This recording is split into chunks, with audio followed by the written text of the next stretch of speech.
샬롬, 이동춘 목사입니다.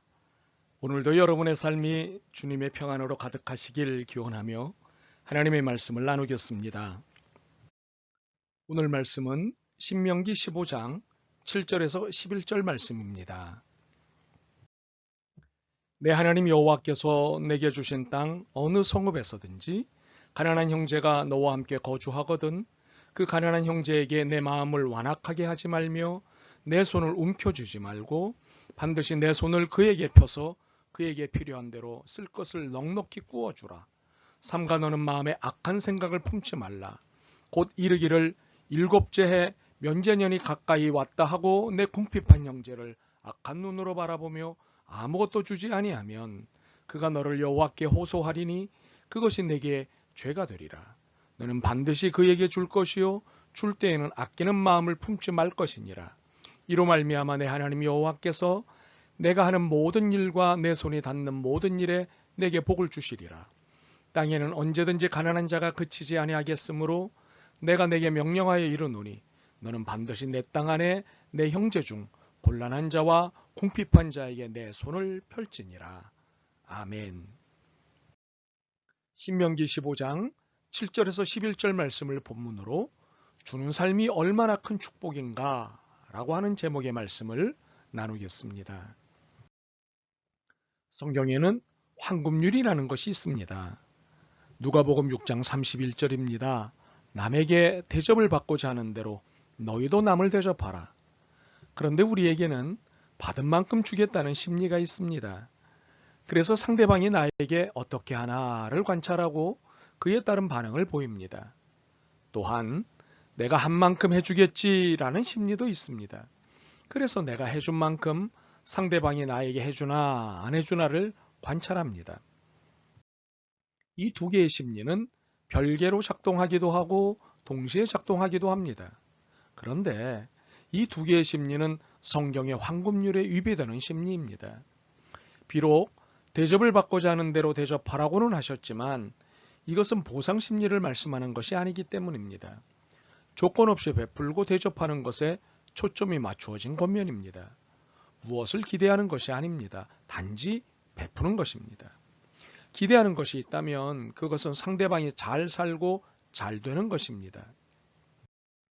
하나님은 이스라엘 백성들을 애굽에서 구출하신 다음 가나안 땅으로 인도하셨습니다. 그런데 가나안 땅에 들어가게 하시기 전에 하나님의 백성답게 살라고 주문하시면서 성문법을 주셨습니다. 그 중 하나가 오늘의 본문입니다. 본문은 소위 소외계층에 대한 지침서 중 하나입니다. 병든 자, 연약한 자, 고아, 과부, 외국인, 종, 가난한 자 등이 성경이 말하는 소외계층입니다. 이 중 우리는 가난한 자에 대한 지침서를 본문으로 택하였습니다. 내가 살고 있는 땅에 가난한 자를 돌보라. 이것이 오늘 본문의 핵심입니다. 그런데 우리가 이 말씀을 구체적으로 살펴보기 위해서 정리하고 넘어가야 할 개념이 있습니다. 가난한 자의 기준이 무엇인가에 대해서입니다. 어떤 기준에 의해 가난한 자를 구분할까요? 그것은 인간의 기본 생활인 의식주를 기준으로 합니다. 1차적으로는 끼니를 걱정할 때 이를 가난하다고 말할 수 있습니다. 그리고 최소한의 입을 것과 잠잘 곳에 대한 걱정이 있을 때 가난으로 볼 수 있습니다. 이것은 절대적인 빈곤을 말하는 것입니다. 그런데 우리는 상대적인 빈곤으로 가난을 말하는 경우가 많습니다. 나는 저 사람에 비해 덜 가지고 있고 잘 못 먹고 잘 못 입고 안 좋은 집에 산다는 것을 가난이라고 말하는 경우가 있습니다. 그러나 성경은 상대적 빈곤을 말하지 않습니다. 절대적 빈곤을 말씀하십니다. 그러므로 우리가 가난한 사람을 도와줄 때 나보다 못한 사람을 도와주는 것이 아닙니다. 절대적 빈곤선에 있는 사람들을 도와주는 것입니다. 끼니를 걱정하고 당장 입을 것을 걱정하고 잠잘 곳을 걱정하는 사람들을 도와주는 것입니다. 그러면 우리는 가난한 사람들을 어떻게 어떤 자세로 도와주어야 할까요? 첫째, 7절 말씀에 따라 내가 거주하는 성읍을 중심으로 가난한 자를 도와주어야 합니다. 성읍은 오늘날 한 도시를 말할 것입니다. 우리식으로 말하면 안양시를 중심으로 가난한 자를 도와주어야 하는 것입니다. 좀 더 나아가 군포시, 의왕시, 과천시를 포함할 수 있을 것입니다. 그러나 그 지경을 경기도로, 남한으로, 북한으로, 아시아로, 전 세계로 넓혀보는 것은 잘못된 것이 아닙니다. 둘째, 9절, 7절 말씀에 따라 도와줄 때 완악하게 하지 말고 도와주어야 합니다.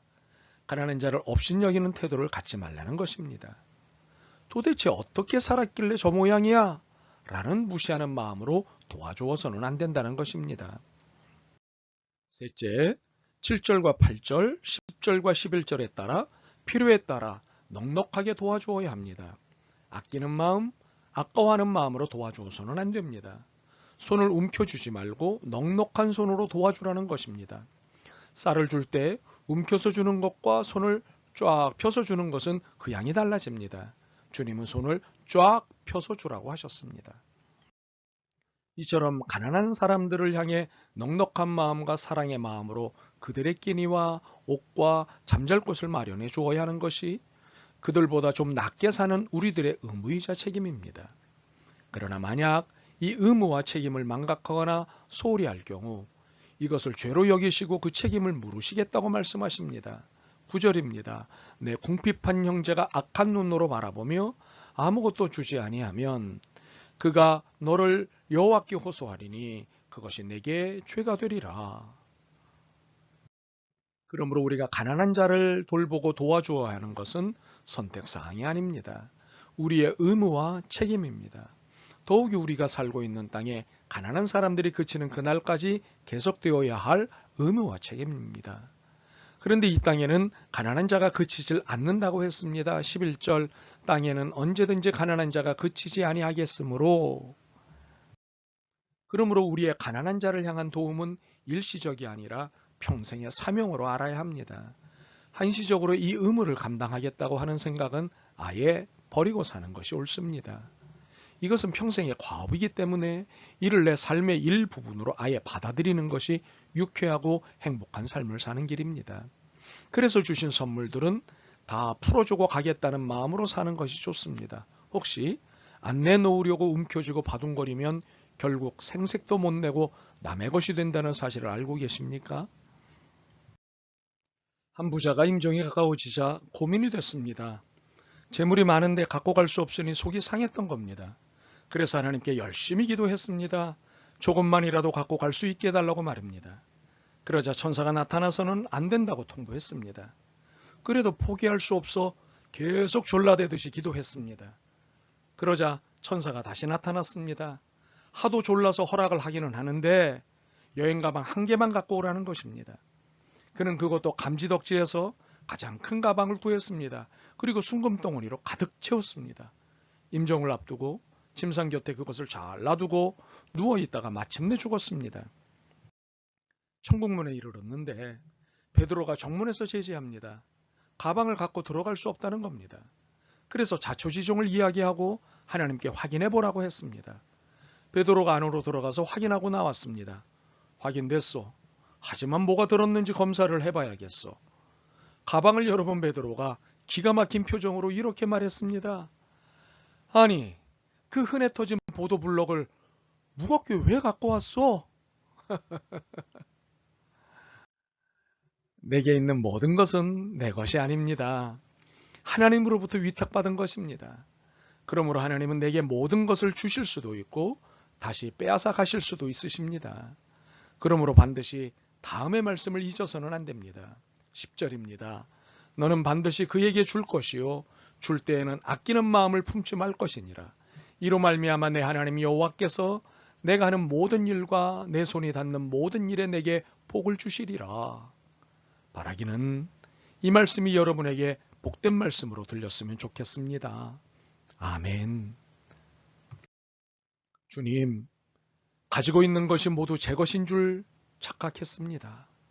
쓸 만큼만 쓰고 다 나누어 주라고 맡기신 것임을 알았습니다. 지난 시간 욕심 부리며 살았던 것을 용서하옵소서. 더 이상 내 것이 아닌 것을 가지고 욕심 부리지 않게 하옵소서. 가난한 이웃을 위한 나눔을 기뻐하며 살게 하옵소서. 예수 그리스도의 이름으로 기도드립니다. 아멘. 오늘도 여러분의 믿음과 삶을 응원합니다. 사랑합니다.